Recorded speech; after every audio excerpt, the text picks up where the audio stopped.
Hey guys, Mike from Urban Automotive, Oakville, Ontario.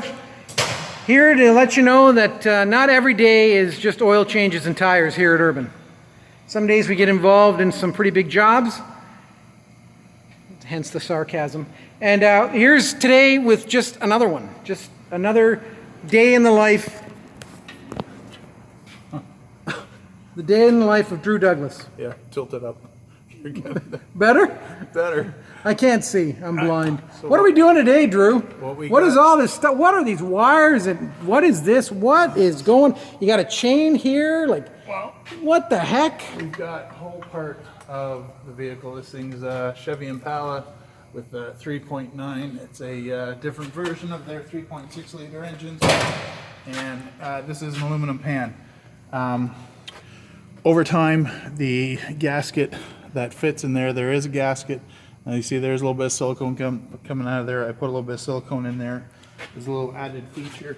This is the old the old gasket here. Now over time, through all the heat cycles of the engine, this is just neoprene. It gets hard over time. 150,000 K on this thing, it gets hard. It is no longer flexible and permeable, so it gets hard and oil will start to seep out of there. So what we've dropped down the oil pan, but in order to drop down the oil pan, subframe of the vehicle's got to come down. So Now, not all Impalas are the same. This has got the sport suspension, so this has got the the aluminum subframe. the aluminum subframe, which is a nice option, gives a nice ride, but Yeah, it's a little lighter to take down. We've got the engine supported up top, but we still have the transmission supported underneath to a little bit extra here to keep it stable. You don't really like a lot of weight just dangling there.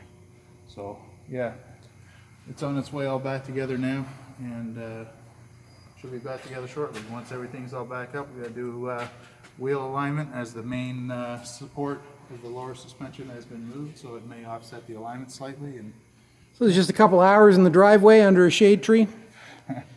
and what kind of shade tree you've got? If it's got a big shade tree or not. So there you have, folks. Thanks, Drew, for your efforts today and every day as usual. We appreciate it. Thank you.